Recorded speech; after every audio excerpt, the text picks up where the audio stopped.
This is Trend Following Radio, where great thinking comes alive. Nobel Prize winners, legendary traders, best-selling authors, and the pros that know what drive us irrational human beings.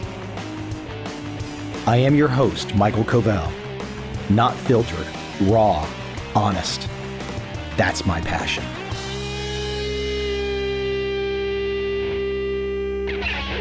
I caught a piece of video the other day. It made me smile. It was one of those aha moments because it was the landscape. What I mean, the landscape became more clear.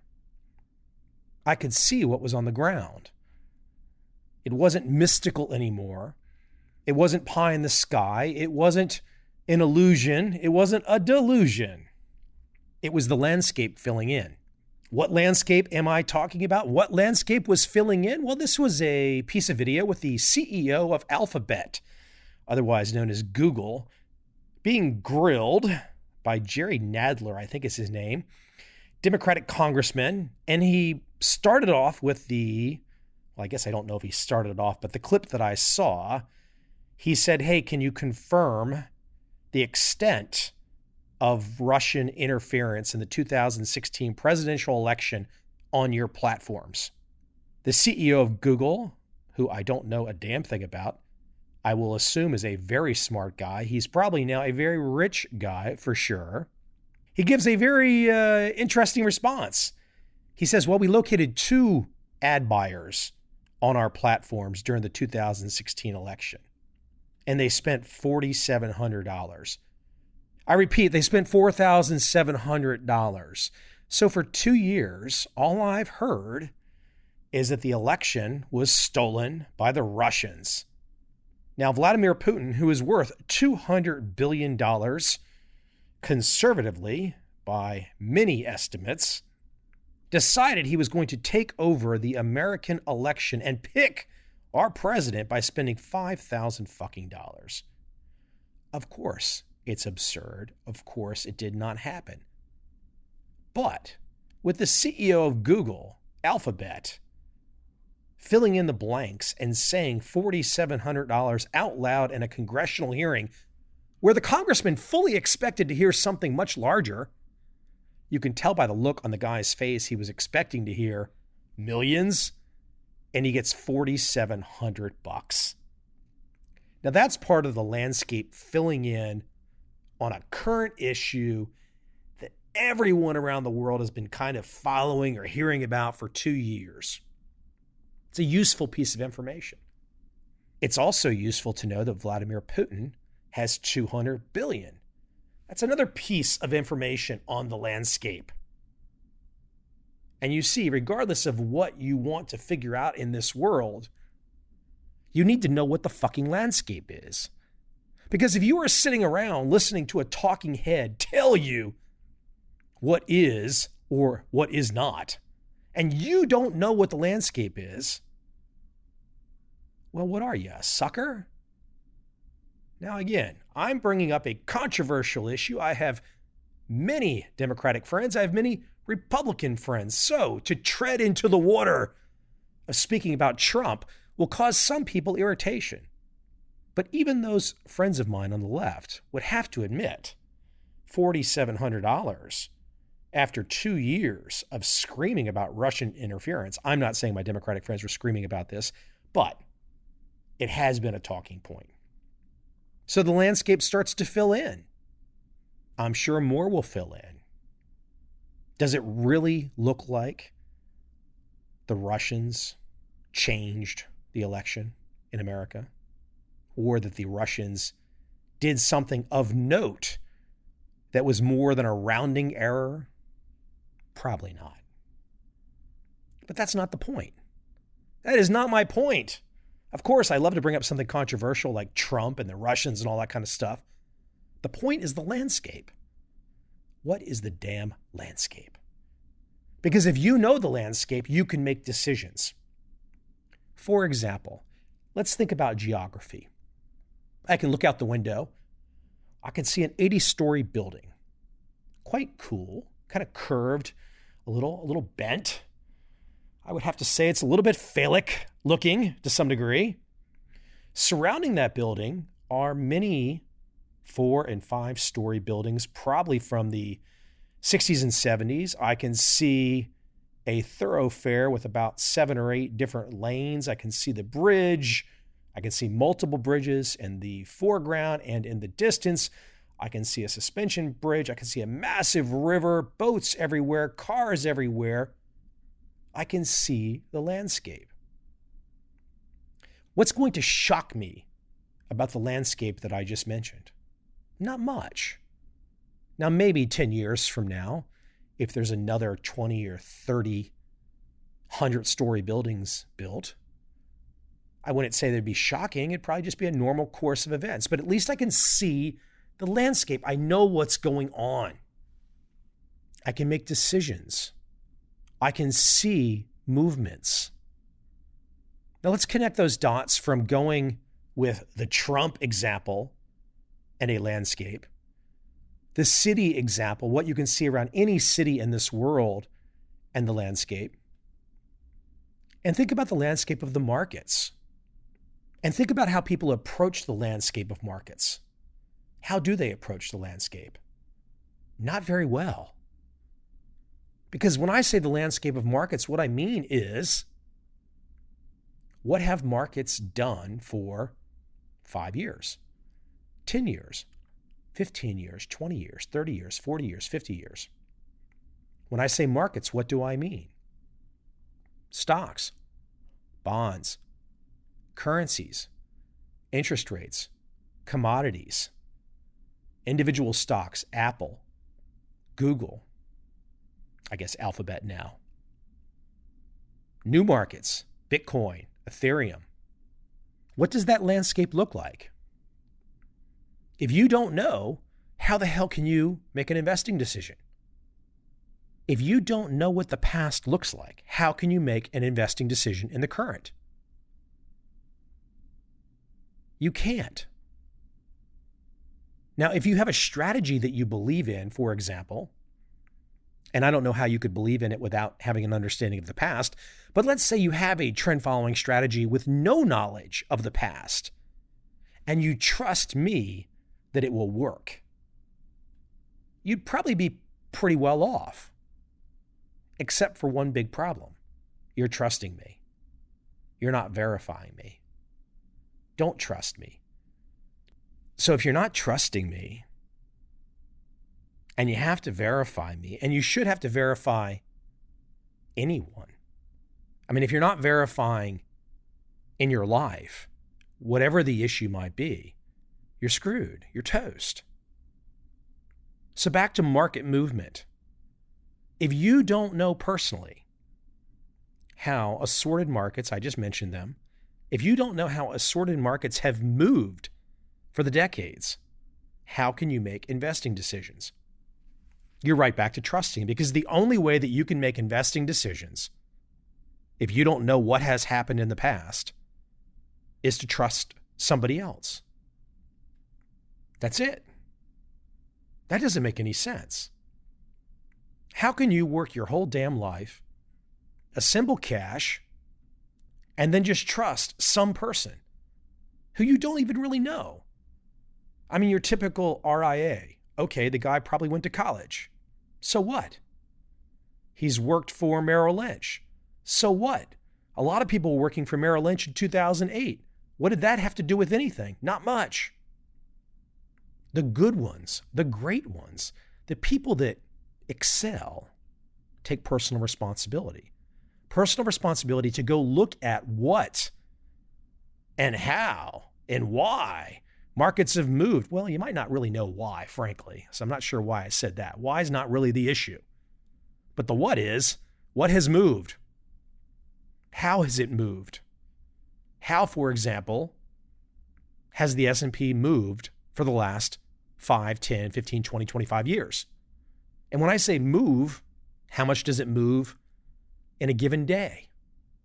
Up or down? What's the range? What's that range over a weekly basis? What's that range over a 2-week basis? What's the average volatility? of the S&P? How has the S&P moved up and down over the last 30 years? This is what I mean by landscape. If you think in terms of a landscape, you're going to know this information. You have to know this information because you don't want to trust the guy who's talking. You want to verify the guy who's talking. You don't want to trust your RIA or some hedge fund manager unless you know exactly what the hell they're doing. I mean, it makes a lot of sense for a lot of people if you have a friend, associate, family member, fund manager who you trust and you know what they are doing strategy-wise. That can make a lot of sense for you to place your money with them. Why not? Some people won't want that. Some people will never have that level of trust. But clearly there are some traders that have exceptional track records and have done so for a very, very long time. For example, if a trader has a track record that goes on for 40 plus years, I'm not saying there's a huge number of those, but it's starting to be more and more. A track record of 40 plus years is intense. Think about the landscape that track record had to navigate over 40 plus years. You never know what the landscape is going to adjust to, what it's going to change to. But you're ready because you know the past. You know how things have behaved. The past does not mean the future will look the same. That's not the point. This is about probabilities. You look at the past to have a sense of the probabilities, not a guarantee of the future probabilities. That's not how it works. But I see the feedback all of the time. People don't come at it this way. They get locked in to the tunnel vision of their world, their account in the moment of right now. That's it. They don't think about anything else. Complete fear, complete panic. No ability to rationalize, no ability to step back and be objective. I mean, I've read in some really detailed books about the very topic that I'm talking about. And I will get emails from readers who seem to just ignore everything that I've ever written, everything that's been on this podcast. And in their mind, you can almost watch the gears moving. Like they think that I should be sympathetic or empathetic because they have right now an emotional feeling about what's happening right now. So, Mike, I need to ignore all prior work that you have put on the table that lays the foundation, that gives the landscape. Ignore all that, Mike, and deal with me right now about my one issue and show me how human you are because you're dealing with me on my one issue, because my one issue right now is the most important thing in the world. That person's going to lose. They're going to lose repeatedly, all of the time, never win. I'm not trying to be harsh, just brutally honest. I mean, the market's life. Harsh is not the word that we should be thinking about. I really appreciate how Tom Basso states it. Enjoy the ride. You see that word, enjoy? The ride's going to happen no matter what. So why not enjoy it? Why not find a sense of peacefulness, a sense of achievement in the ride, a sense of gain in the ride, a sense of loss in the ride? You notice when Tom says ride, he's not saying the ride is only straight up. If you think the ride is only straight up, you're screwed again. Who knows where the ride is going to go? Back to Bill Dunn and his famous expression, we just ride the bucking bronco. I remember reaching out to Dunn's office years back. I wanted to put that on the front cover of one of my trend following editions, perhaps my third or fourth edition. They agreed. I was so grateful because it's such a fabulous statement. We don't make market predictions. We just ride the bucking bronco. Tom Basso says it in a different way. Enjoy the ride. Same point. Back to the landscape. If you know what the landscape looks like, or what it can look like, or probabilistically what it can look like, then you play the game. You run your rules. You let the experiment go. You don't hold on so tight that you think you can control it. We can't control a damn thing. What can you really control in your life? Seriously. Can you control anything? Can you control the relationships in your life? The children in your life? The other family members in your life? Your friends in your life? Can you really control the businesses out there that you might be involved in? You can control what you can do, but you have no guarantee, no for sure what anybody else is going to do. Back to Tom Basso, enjoy the ride. Back to Bill Dunn, ride the bucking bronco. Of course, there is a certain Zen to all this, a certain Buddhist perspective. I'm not saying anybody else except me is making that connection, but you can poke around this world and you can find that. I think it is one of the burdens for many, many countries around the world that don't have this Zen perspective. I am not trying to preach or push any kind of religion, but religion, religious thoughts that keep you in the past, that punish your thinking, these are terrible for the markets. And when you walk into the markets, you damn well know that you bring everything that has come with you since you were a small child to your analysis. So it's best to just say, I don't know.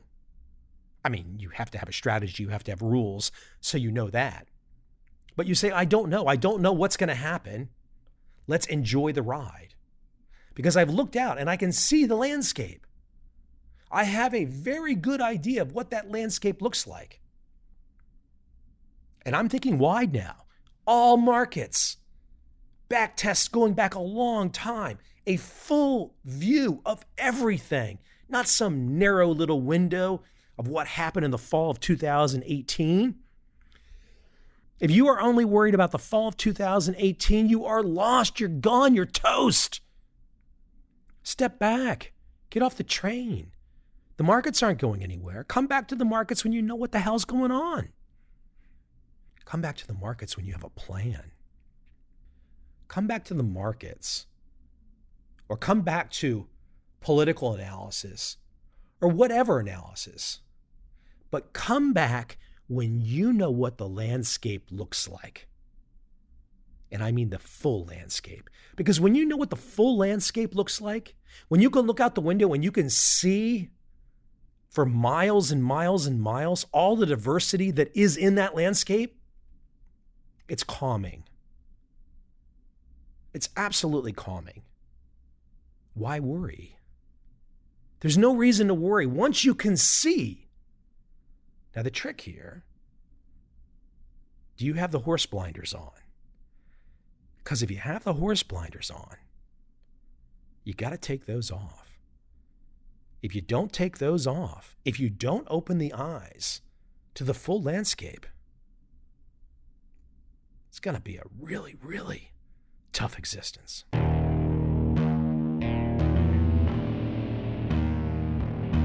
I see a time when those awake will understand how to make money in up, down, and surprise markets. Whether new trader or experienced, college student or financial advisor, protecting against a crash or just trying to make a lot of money, trend following offers everyone an answer in uncertain times. To get started immediately, send me an email, michael@covel.com. I will send you the right trend following steps to take along with my free video. But if you want to buy and hold, trust the government and trust Wall Street, this is absolutely not for you.